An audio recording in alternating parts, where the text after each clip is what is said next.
Is a pan-African affair as we lead intra-Africa trade and AFCFTA conversations on Conversation with Africa. Join me, Oscar Chiwira, as I host you alongside my colleagues Abiodun Oni from Nigeria, Neo Tlhaselo from Botswana. On Wednesdays from 12:00 hours to 13:00 hours Central Africa time, or 11:00 hours to 12:00 hours West Africa time. A conversation with the development partners. Conversation with Africa. Africa Rising. AFCFTA. Powered by the Business Crow and Absa Bank Botswana. Conversation with Africa. It is that time of this hour where we get to, gather all development partners throughout Africa. It is a pan-African affair. Conversation with Africa. Africa Rising, AFCFTA. Quite an exciting episode today. My name is Neo Tlhaselo. I'm sailing with, he's back actually, Oscar. Neo, how are you doing? We had questions last time. Yes, I know. I shall respond to those questions. Yes. Would you like to introduce yourself? Let me welcome you all those from SADC and East Africa to be part of the conversation as we focus on intra-Africa trade, unpacking the African continental free trade area with African and global development partners. Conversation with Africa. Africa Rising, AFCFTA. Right, that is our tagline. Exactly, that is Oscar Chiwira, my co-host, as we will be sailing on. Let me take this time to apologize on behalf of our colleague who usually broadcasts alongside with us from Nigeria, Abiodun Oni. We have a special guest. We're quite excited about what we will be unpacking at this very moment. We will be back shortly after this.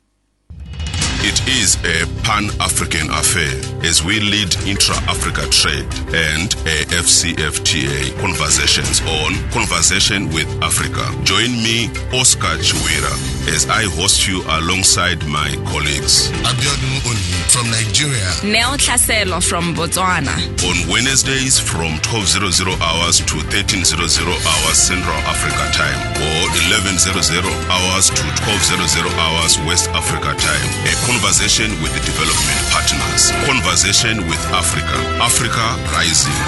AFCFTA.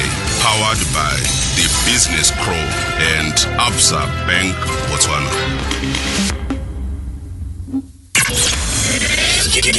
Gabs FM. Power to engage your world.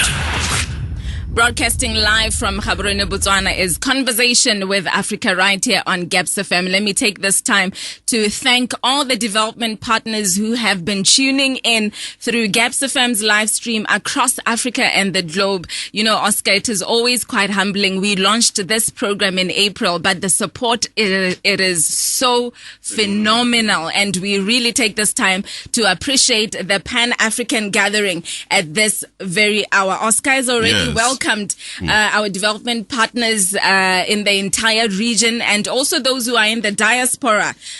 We have been getting a lot of responses from Germany, from China, from USA. We thank all the Africans who are in the diaspora who are making this possible. Affirmative action to promote ease of doing business for women in trade. Before we get to the synopsis, Oscar, which I'll throw to you, let me take this time to also welcome our special guest, Her Excellency Rosemary Mashaba. You'll take note for that. For those who are in Botswana, these names are not strangers. These names are not actually foreign to our ears. She's a seasoned diplomat who served in Cairo, Beijing, and she has been a minister plenipotentiary Gaborone as the High Commissioner, as we all know. Her Excellency Mashaba is a non-practicing attorney who served her legal internship and left after a year to to work in the public sector. And I must say, Oscar, that within the diplomatic leadership space in Africa, she's one of the youngest women in Africa in the diplomatic leadership space. So it is quite very exciting that we are having her in this conversation. Welcome, Your Excellency.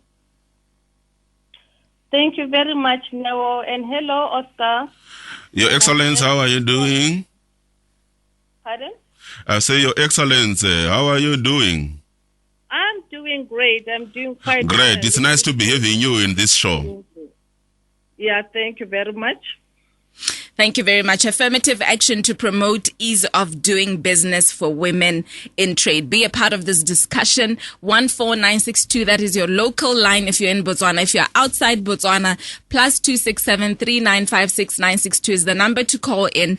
Or you can also WhatsApp as you send a text or voice note on the very same number. This is a live broadcast. Therefore, you will be able to engage at the same time with us. Oscar, before we engage Her Excellency, the topic, affirmative action. We were asked why we're saying affirmative action. And referring to the dictionary, affirmative action is a noun in the context of the allocation of resources or employment, the practice or policy of favoring individuals belonging to groups known to have been discriminated against previously. Yes. And then the word affirmative, it is approving of something, support of someone.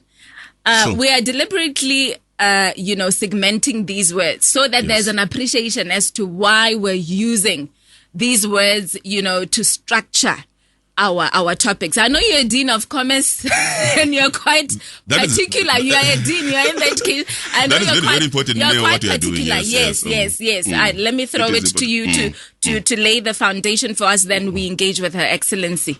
Okay, thank you so much, Neo. I think it is a very important starting point to really disintegrate the topic. We are mainly looking at, here we are trying to integrate, disintegrating. Here we are trying to integrate about three facets in our topic.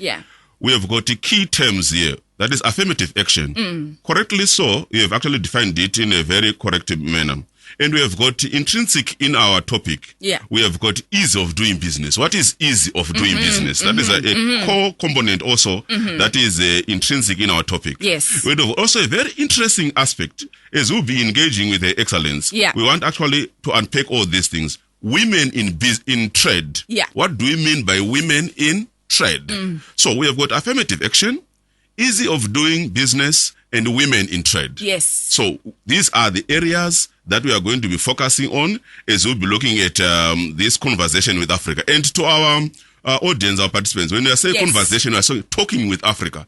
Let us all get involved and actually let us discuss this topic or issue of affirmative action. It is, of course, now an old term which has been used in different contexts. But I do agree with you that if you talk of affirmative action, there is an element of a policy intervention. Policy intervention mainly to overturn some historical trends in some marginalized sectors, be it women, be it youth, be it in terms of color, race, sex, religion, or national origin. But today, the affirmative action, we are contextualizing it and focus mainly on sex. Hence, women in trade. So loosely speaking, that is basically in summary form or as a synopsis. That is what we'll be trying to look at now in our today's episode. Rightfully so. Take note that the African Union celebrated Women in Africa on the 31st of July. And we take this time alongside to celebrate with South Africa. We are raising the flagship high with South Africa as Africans.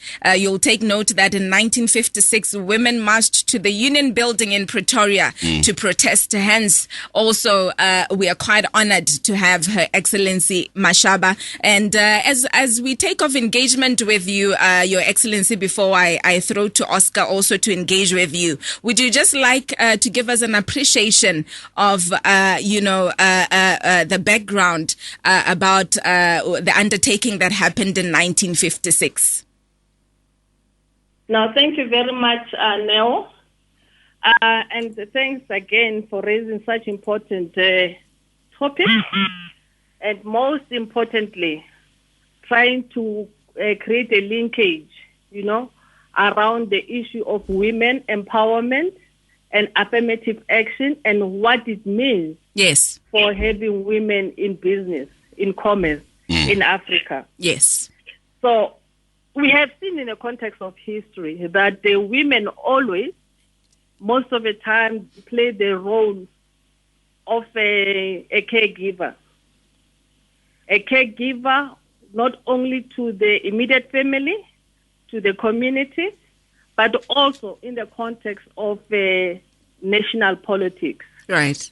So the history of the Women's March to the Union building was against the extension of holding the permit, which is called a dom pass, which was called a dom pass for women then in 1966. So South African women of across all races, they took it upon themselves to go and protest such an barbaric action, so to speak, because the intention and the aim of the carrying of passes was to curtail movement of one race from a particular area. Yes. And they make it impossible to be at the different areas at the different times. Right. Of the day, which basically it was criminalizing a lot of people who were simply trying to eke a living for themselves and their families. So from that action and others before then, we have seen the participation of African women in the struggle for liberation everywhere. Even today, after attainment of our freedom, we still have a long way to go in terms of women empowerment and women equality. Right. In the business place, in the workplace, and basically everywhere else in life. Thank you very much. If you just joined us, you're on Conversation with Africa. This is a Pan-African affair. And today's topic, we speak to the affirmative action to promote ease of doing business for women in trade. We sail with you, myself, Nell, and Oscar Chiwira on this show as we are graced by Her Excellency Rosemary Mashaba, the former High Commissioner of South Africa to Botswana, Plenipotentiary Extraordinary. And later on, we will be joined by Teboho Gidi, who's the head of transactional banking from Absa Bank, to join in the discussion. Oscar. Yes, thank you, Neo, and thank you so much, Your Excellency, on that. Actually, it will then now lead to linkage with the ease of doing business. But before that, taking it home, Neo, you then now find that I think the fourth or the fifth objective of the AFCFTA, it actually, I'll read it as follows. It goes like, to achieve sustainable and inclusive socio-economic development, gender equality, and the structural transformations within member states. Right. So, when this issue now of women in business would actually fit very well in terms of the gender equality, in terms of the entrepreneurial, in terms of all the facets. Now, Excellency made reference to issue of permits and the 1966 issue. If you look at the ease of doing business, it is mainly measured by, when you talk, one would automatically think of the World Bank, isn't it? Ranking. If you look at what the Excellency actually made reference to, one of the aspects, the items that are used, of the 12 aspects that they use to construct that index, you then now find that there is an issue of trading across borders. Yes. There is an issue, which I think it is still an issue. There is an issue of dealing with construction permits. There is an issue of registering property. And you find that if you look at these attributes in Africa, when you look at women, in some of the countries in Africa, we are still having an issue of registering property. The various dimensions. The dimensions. Yes. So, Your Excellency, when you are looking at these issues that I just made reference to, it includes other issues like employing workers. So it is a very, very important aspect when you look at doing business. How really best can we ensure that we open up or some policy intervention, or what is the current situation when you are looking at these attributes in terms of the ease of doing business as it relates to opening up to women? Yes. No, thank you very much, Oscar. I think it is important to basically start at the beginning. When I was conversing with Neo earlier, we talked about going back to basics. Yeah. Yes. What needs to happen so that we create enabling circumstances for women to participate in business in our countries. If you look at the Continental Free Trade Agreement, what is the key driver for development in Africa? That will be agriculture, right? And in agriculture, who are the main players in terms of the employees, economic participants? Women. True. Women form 70 to 80% of the workforce. But if you look at the richest farmers in Africa, you will not find a woman on the top 10. Yeah. Though they are the ones who form the bulk of participants in that industry. I just read now in preparation for this an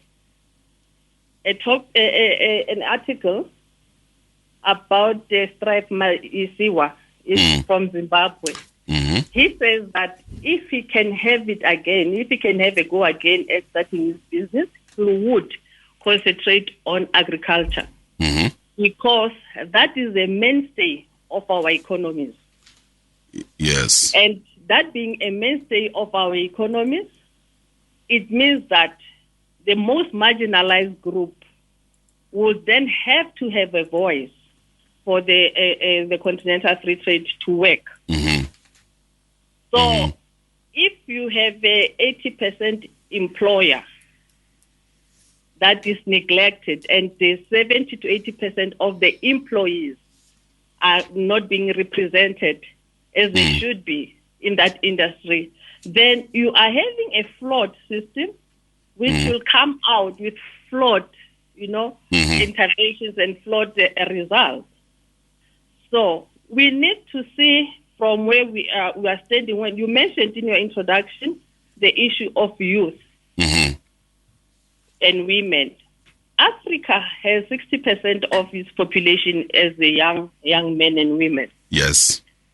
That is the workforce that we should be concentrating on to have this free trade working for Africa first.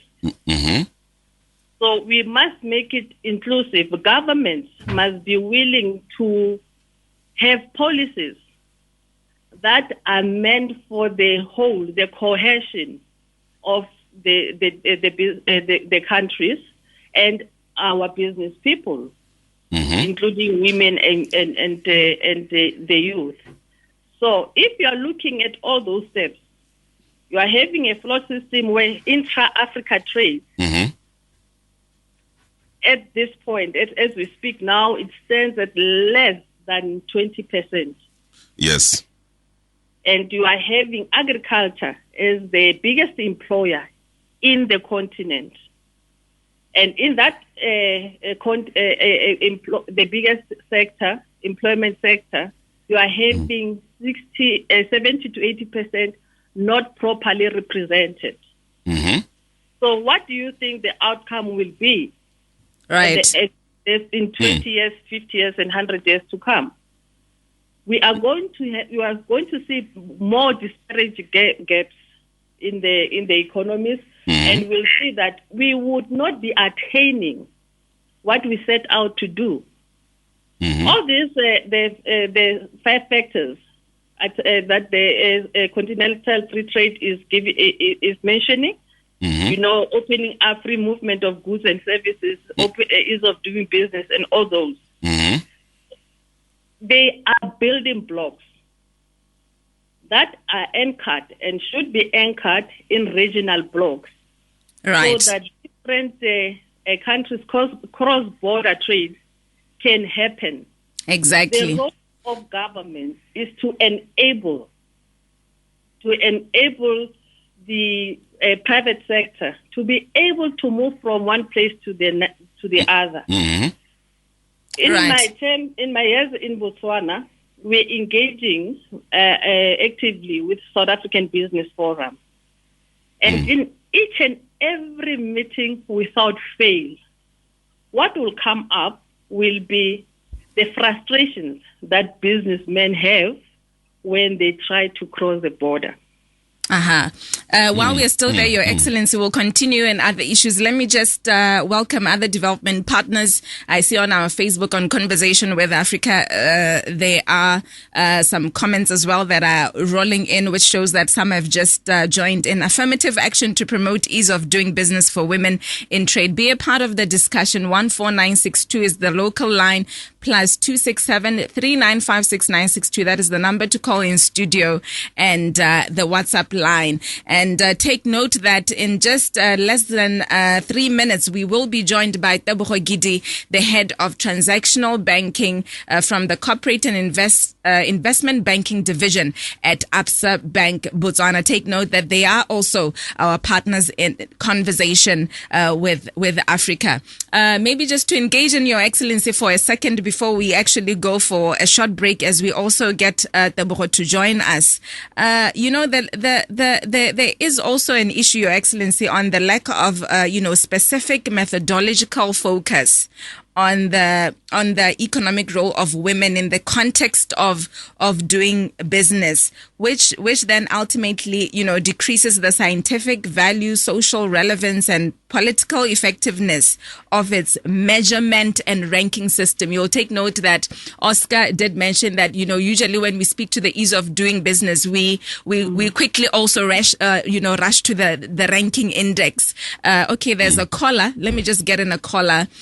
Conversation with Africa, you're live. Hello, Neo. Erra dumela. Erra. Nna ke botsa gore ka ntse ke re taka mananeo kana re taka di policy di program re taka di agenda whatever go tsa re pala ke go di ba in practice. Okay, it's good to have a man. It's never put anything in practice. Thank you so much, Reguluban. It's quite good to have a man commenting in the show for Oscar, focusing on women, because actually we need their participation. There's another caller. Yes. Okay.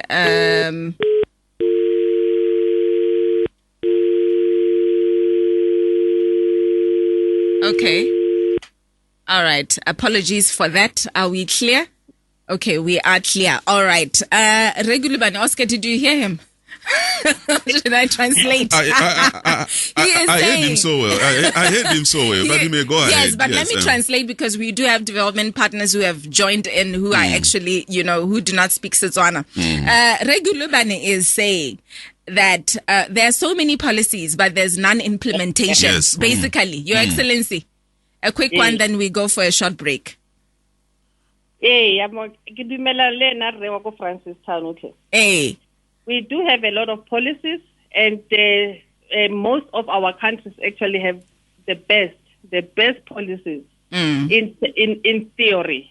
Yeah. But in practice, we find that we are not able to implement most of them because, and here, if you look at the other economic blocs, like the EU, ASEAN and the Americas there, you do see that there is cohesion. There is cohesion simply because different countries have seen the need to work as a unit, and in doing that, you also need to have a space You must have the political willingness where you can cede some of your sovereignty for the greater good. Mm-hmm. So I do feel that in Africa we tend to focus theoretically on this the laws, policies, and all that. But when we need to come down to it and say this part of our law needs to be ceded or tweaked a bit to allow that there is a bigger voice, or the next country must be able to have its own interests represented for the greater good. Implementation is a challenge. I do agree with you, Your Excellency. Thank you, Your Excellency. Let me just pause there for a second. We're going for a short commercial break, and then when we come back, we are joined by Teboho Gidi. There are some comments that have been rolling in. I'll read them just after the break. Keep them rolling in. Thank you so much. Power to engage your world is on 94.7. At ABSA, we believe in helping you find a way to get things done. We call this Africanacity. Conversation with Africa is proudly powered by ABSA. Conversation with Africa. It is a Pan-African affair. We're quite excited to be having Teboho Gidi joining us in this phenomenal topic, affirmative action to promote ease of doing business for women in trade, as we also celebrate women across Africa and in South Africa, as well as, Africa joins in the celebration in Africa as well. Teboho Gidi is the head of transactional banking from the corporate and investment banking division at ABSA Bank Botswana. Welcome, Teboho. Thank you very much, Neo and Oscar, and greetings to the former High Commissioner, Ms. Mashaba, and of course to the GABS FM listeners. Thank you very, very much. Ma'am. Africanacity, that is what inspires us as well, Oscar, in this very last segment of the show. Yes, definitely that is a very interesting, because it actually links very well with the agenda of the conversation with Africa, right. AFCFTA. Right. And it's very nice to have you, Teboho. How are you doing? I'm doing well. Thank you very much. And we're very excited to be on the show and continuing to host it. Oh, great. Thank you very much. Maybe let us just engage Teboho also on this one, even though we did cut Her Excellency short. Maybe let me just give her the chance.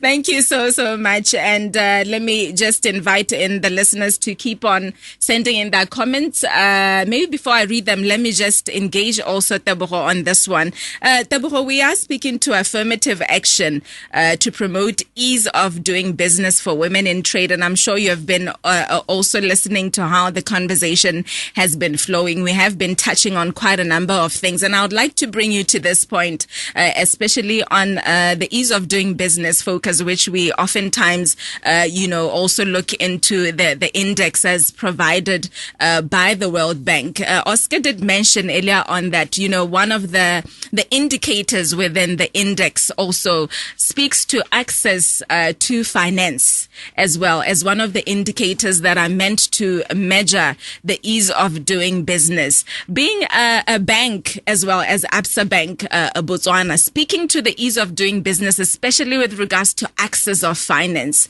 being one of the main impediments for women in Africa. Would you like to reiterate to that, and maybe tying it to how ABSA Bank has also contributed to the ease of doing business in terms of access of finance?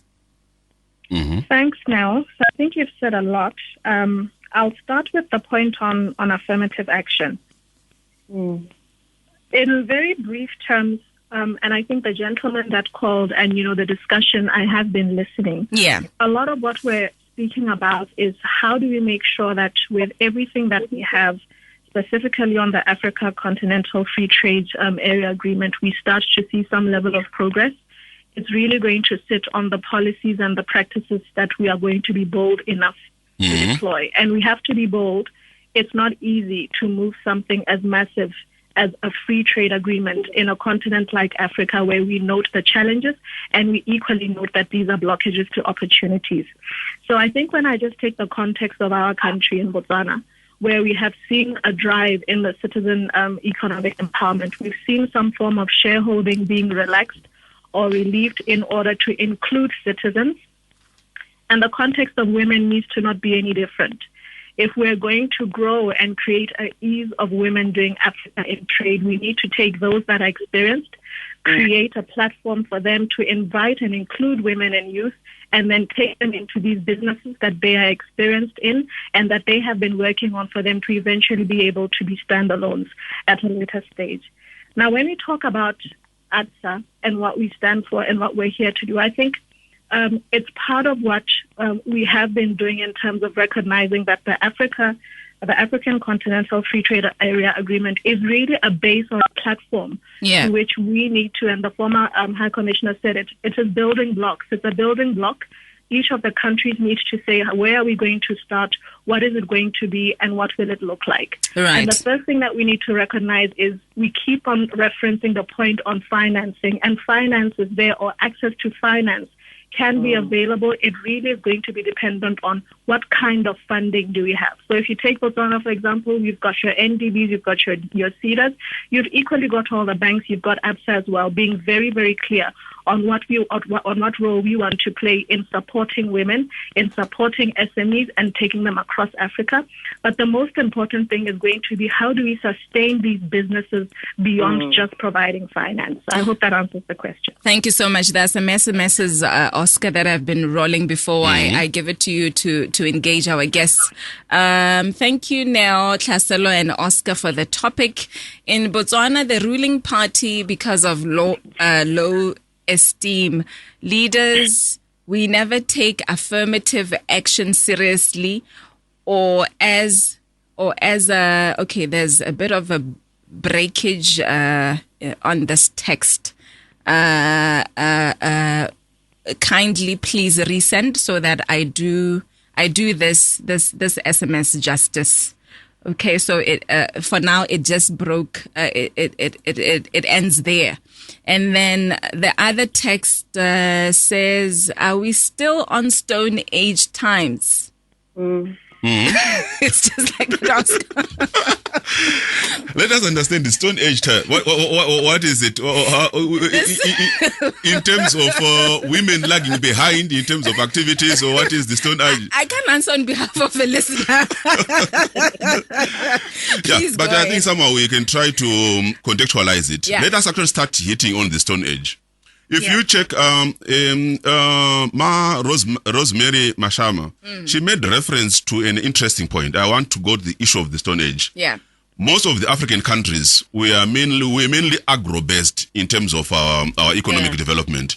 And most of the African countries are suffering from what we refer to as the Dutch disease, which would lead to what we call immiserizing growth, whereby it is mainly started from Holland, whereby if you identify a resource let us put in form of Botswana, that is diamond. The coming up of diamond then now led to somehow the neglecting the agricultural base. Yes. And I just use Botswana as an example, but they've got most of the African countries. Yeah. So that then now led, and those where we are moving from, and like the Masiwa issue to say, let us go back to the Stone Age.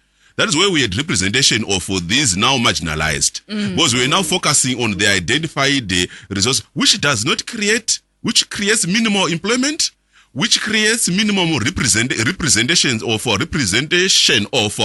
marginalized groups. Right. Because the countries now, or the governments, they are now focusing on that. Because why?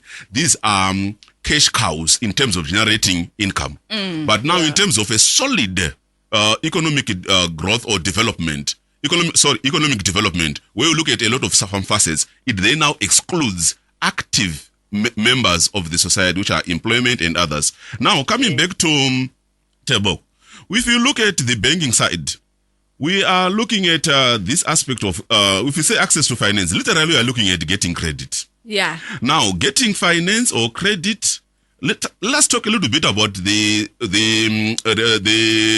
balance here. We are saying most of the women, they are on the low to small to medium enterprises. That's where you find that the bankings, they support. But when we are looking at the banking now, we are looking at the financing opportunities, we are looking at the investment opportunities, we are looking at the insurance, security. Most women, we may not be having access to property, hence lack of collateral. So as the banking sector is, we are trying then now to maneuver or to be inclusive in promoting the growth agenda of Africa. What interventions are you putting in place? Right. Tebogo.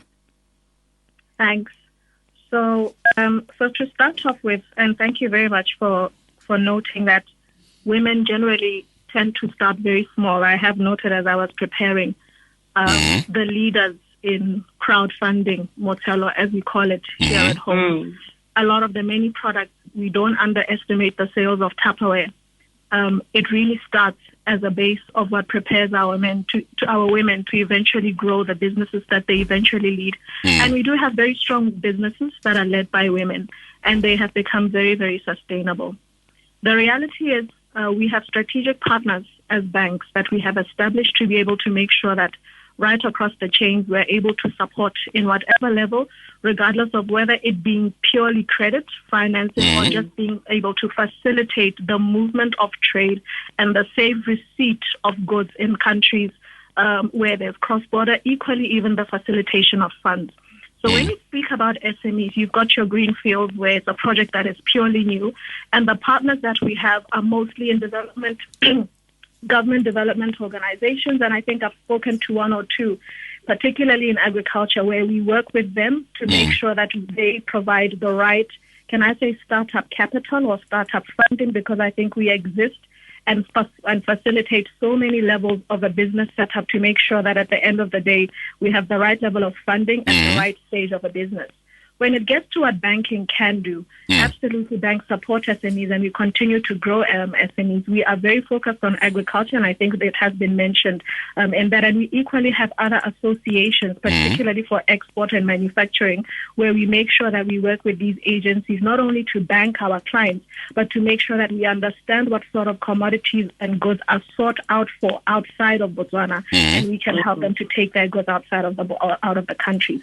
Right. The digital aspect that we continue to drive across Africa as well is something that we shouldn't underplay. We recognize the fact that as we speak about moving goods or the movement of trade, and the agreement that has been scheduled and set up within Africa, ABSA is able to support that by being a purely African bank.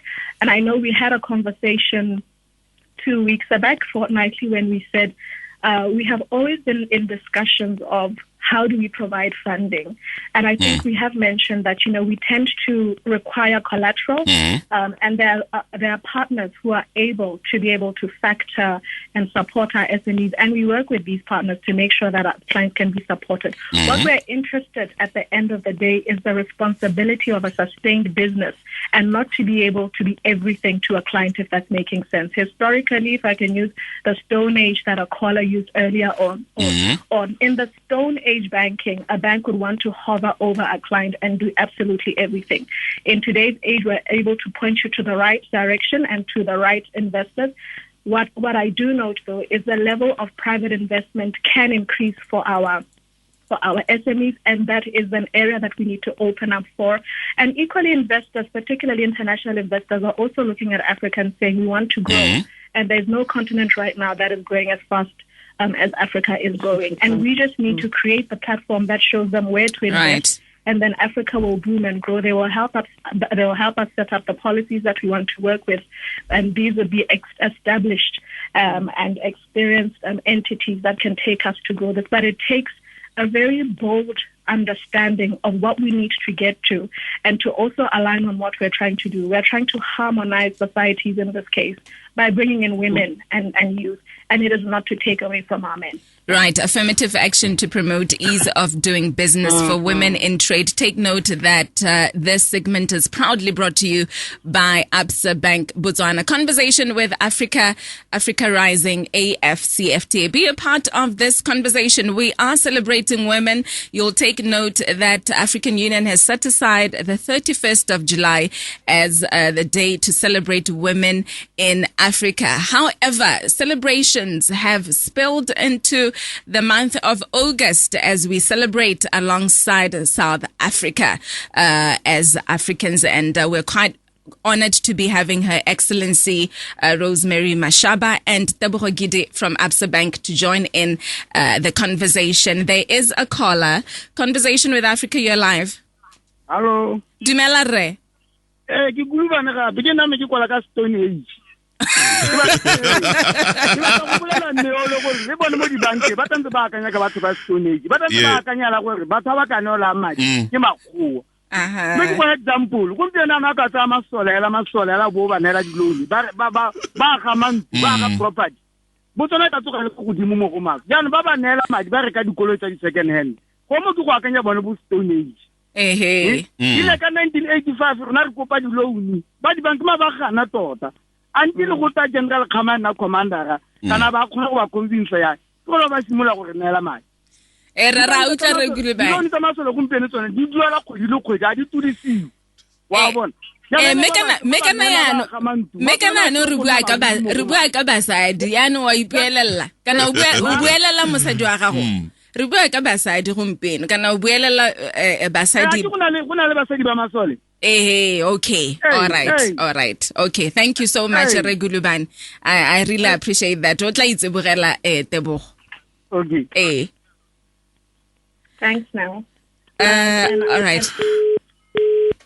Thank you very much. Oscar, still on that, I would like to concur with what Tebogo said. If you check, we know we are doing something that is also good. We are heading towards the right direction for Africa in terms of doing business. If you check the ease of doing business in 2004, developing countries, mostly those ones in Africa, the cost of starting a business, it has just dramatically to nosedive from about 140% to currently in 2020 at 30%. Yeah, but so there's a lot that actually we are doing. And while still on the issue of the index, Oscar, this is where I also want to engage Her Excellency.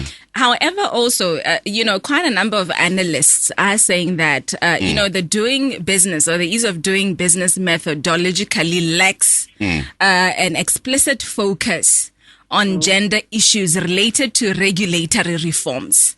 And, they continue to say that indicators also, should be able to measure the quality of the regulatory business environments upon which doing business inspired reforms are, founded or constructed, focusing on the gender, considerations. Your Excellency. Yeah, before Your Excellence comes in now, you'll find that the main issue here is of data in terms of the women's engagement. Yeah. Why? Because they are mainly on the small to, as I've said, small to medium enterprises. And the data there from that cohort is a little bit of a challenge. Yeah. I think let us hear more from the Excellency. Yes. Your Excellency on the methodology. Yes, I'd like to concur with Oscar on the issue of data availability. Because most women are engaged in either small or medium business and also in informal sector. So because what they are doing is not in the mainstream economy, it's not read, or watched like the other indexes as you mentioned, it becomes difficult to measure what exactly is happening. But be that as it may, it does not change the fact that there's less representation of women in all these sectors. And there is data, there are researchers and studies that have proven that if gender parity, equality is practiced, the companies that do that, they tend to be more profitable. There's more initiative when there are women in leadership. Yes. Because women are geared towards a group kind of mentality, while men sometimes tend to be standalone. They do things for themselves. And I want to come to something, it's a bit out of our discussion, but it is pertinent to understanding how we can move from where we are to be able to embrace the AFFIRMATIVE and the ease of doing business in Africa for women in particular. We need to understand as women that there are some cultural or lingering, cultures that we think they're inculcated in most of us. Women don't advocate for their own promotion.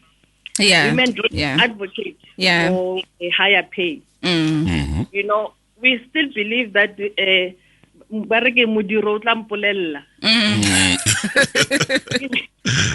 action speaks louder than words. Sometimes we need to be the ones saying, I am good at this, I deserve the same treatment and pay as the next person.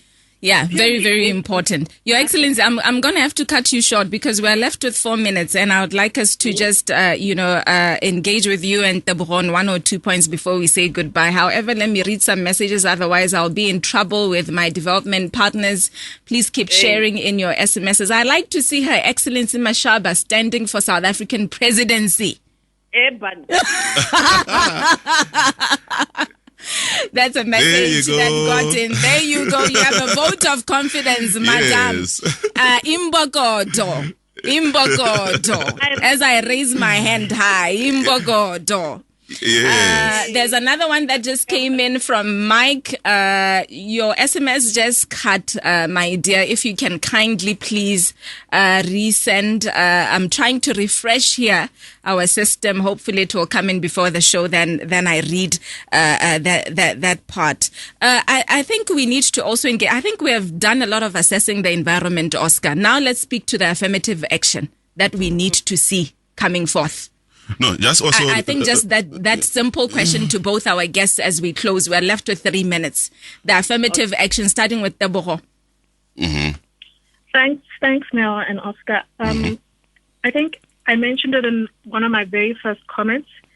We need to be very bold. It needs to go into some of the policies of account or tender awarding if we were to be deliberate about some of these things. If you look at what Botswana has done over a few years with the citizen economic empowerment, where you have seen some of the, can I say, shareholding in certain companies being reduced to include citizens, I think if we're to consider to include women, so that we build that experience, we build that exposure, and then we facilitate the ease then of them being in business and being able to grow those businesses or to grow their own specific businesses beyond the borders that as we exist, I think it's going to phenomenally help us.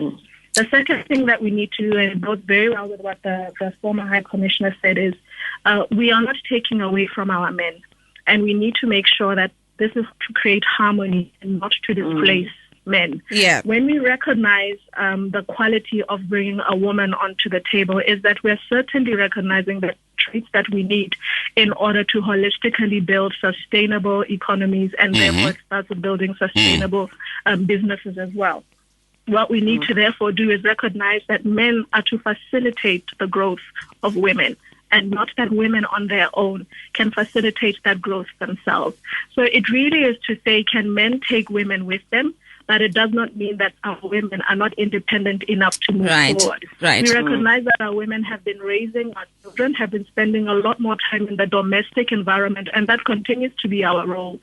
Nonetheless, we realize that there are other aspects as well that we are growing beyond. And support isn't just in the business fraternity, it is even our men supporting our home, because for a woman to be able to do certain things, a man at home as a father needs to be assisting that woman as well. Thanks, Tebogo. We are out of time. Let me give Her Excellency a minute. We are left with a minute, and then we hand over to Gabs FM. Thank you very much, Neo. And I'd like to concur with Tebogo on one important measure, that we are not taking away from men, but augmenting. But you'll be joining men. Yeah, but what is more important, which I would like to give as my parting word, is the concept of mentorship and sponsorship. Yeah, a very important aspect. Important aspect in growing any business, any workplace environment, any situation. There must be mentorship and there must be sponsorship, and the importance of understanding which is which. Mentorship it's usually when one person recognizes. Yeah, in a second, Your Excellency. Yeah, and one person recognizes the talent in another. But sponsorship is actively making sure that that person is exposed to the opportunities that can be achieved in any environment, in any industry. Yeah. So that Thank you so much. Men who are in positions right now of power can make their contribution to the women empowerment drive by making sure that they sponsor women who are willing and who are capable. Thank you. Yes, definitely women inclusion actually to inform sustainable economic development. That is the take home that we have today now. Right. Thank you so much to our guests. Take note that this show was proudly brought to you by Absa Bank Botswana. Thank you very much to our guests. And please do take note of Absa Bank Botswana Facebook page and Conversation with Africa for the second date of our broadcasting. It's a good afternoon. At ABSA, we believe in helping you find a way to get things done. We call this Africanacity. Conversation with Africa was proudly powered by ABSA.